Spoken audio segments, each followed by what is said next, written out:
One of the most disputed things in bonsai is probably substrate.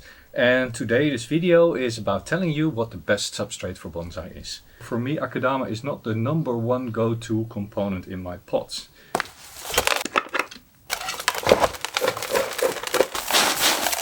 What substrate to use for bonsai? That's one of the main questions I get on my channel. What do I use? How do I use it? Do I recycle the substrate? Yes, I do. Why I do it, you ask? Because I think we're using the resources that we have as a world too quickly. So somewhere in the middle of summer, say July like now, I put it out in full sun. It dries, it gets really, really hot. And after that I sift it. I sift it to size using my nice set of sieves. You see there is 3 different sizes. And I then reuse it. And one thing to know about reusing substrate is that you can only do this if the substrate is from healthy plants. If you have sick plants, do not reuse the substrate because any diseases that are in the plant might spread from one plant to the next by reusing the substrate.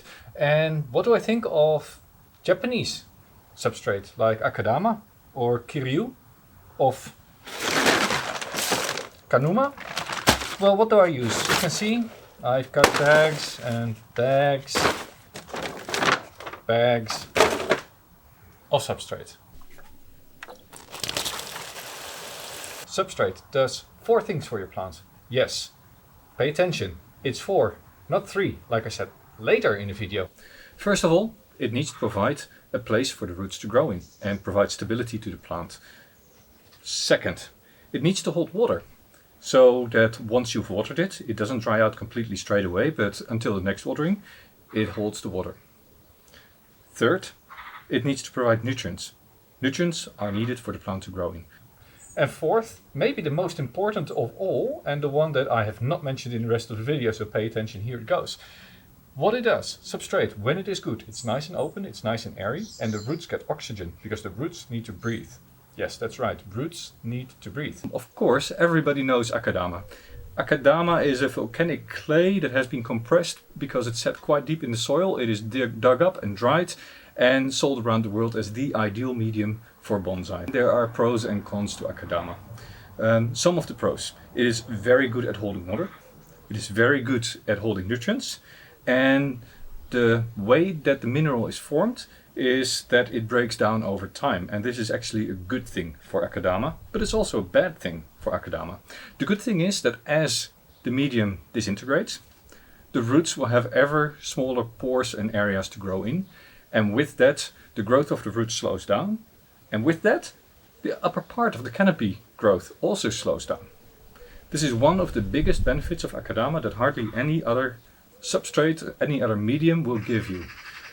The downside, of course, is, and if you live in a climate like mine, it is also very susceptible to frost. So it is often best to shelter the pots more if you use akadama than if you don't.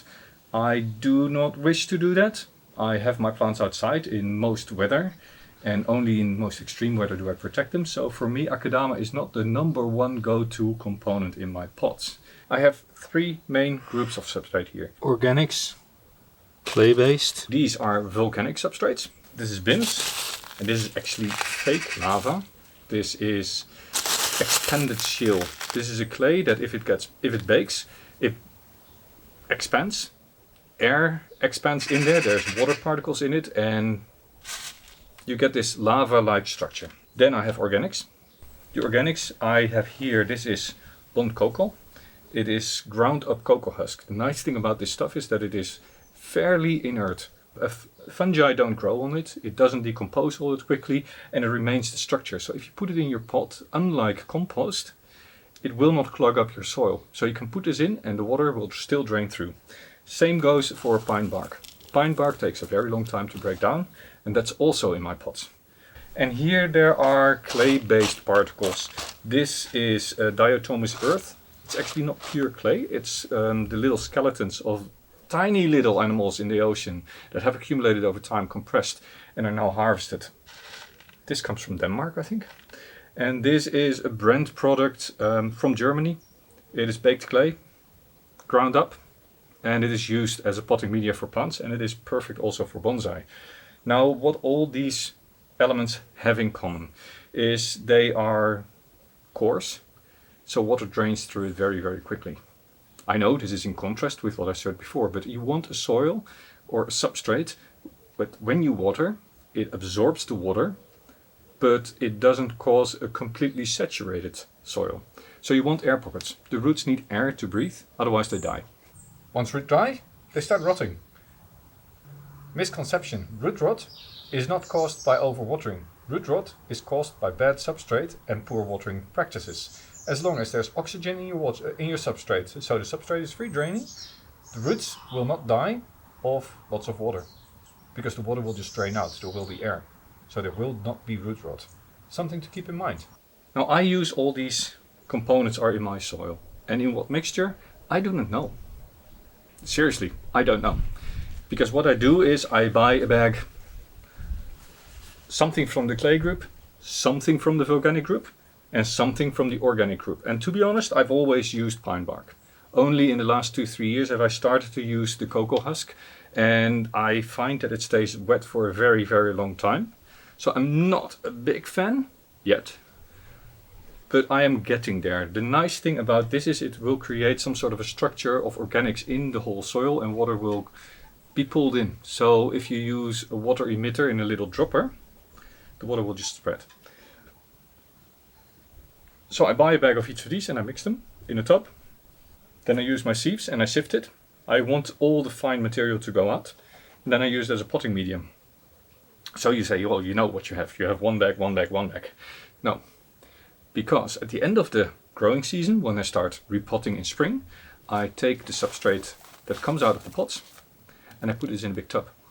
And this tub is full of old substrate. It gets the very coarse, the very fine, little leftover bits of the plants.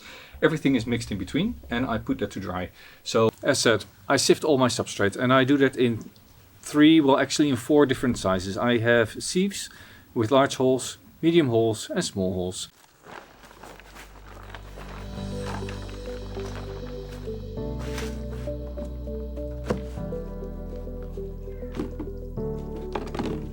So I sort of sterilize the soil. Not completely sterile, but it's a little bit better. Then I go through and I sift out the coarsest substrate. And I remove all the debris that is left over. Of course, I don't want old branches and leaves and plastic and wire and everything that has gotten in there during the repot to get into my substrate.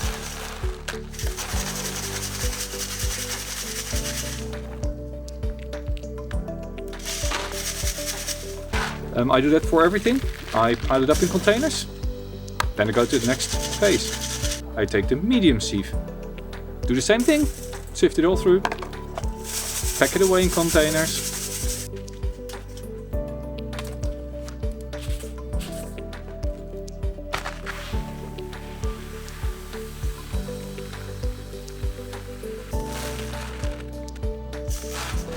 And then I'm left over with the finest substrate, and that's actually the most important substrate because that goes into all my pots.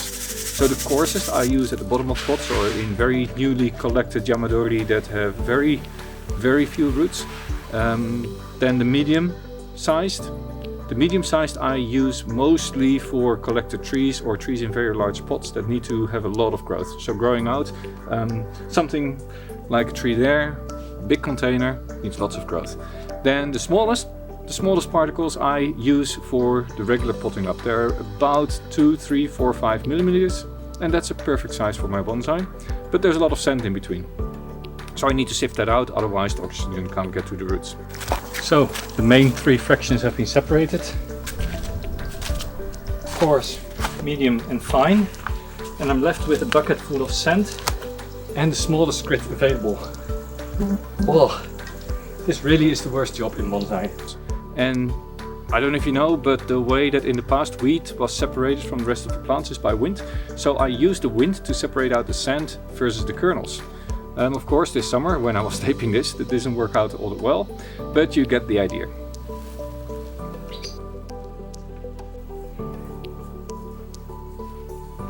Right, I'm ready for a shower. Welcome to my basement. Substrate, substrate, substrate, substrate, substrate. Very coarse, very fine, intermediate. I sift all my substrate. Now let's get back to the question of what is the best substrate for bonsai. In fact, what I said before, it needs to do a couple of things, right? It needs to provide a medium for the roots to grow in that is well aerated yet stable. It needs to hold water until the next watering, and it needs to hold fertilizer so that the plants can pick it up. And that being said, that can be different for every single location. If you are in the middle of Texas where temperatures might soar and it might become almost 40 degrees, say 100, 110 Fahrenheit during the day in summer, you have different requirements than from when you're in the north of Sweden, where maybe a hot day might amount to 20 Celsius. And somebody help me, 20 Celsius, that is 70 Fahrenheit, I think, something like that. It depends on where your plants sit. So, and while I'll do that, click subscribe, click like, leave me a comment. I need a shower.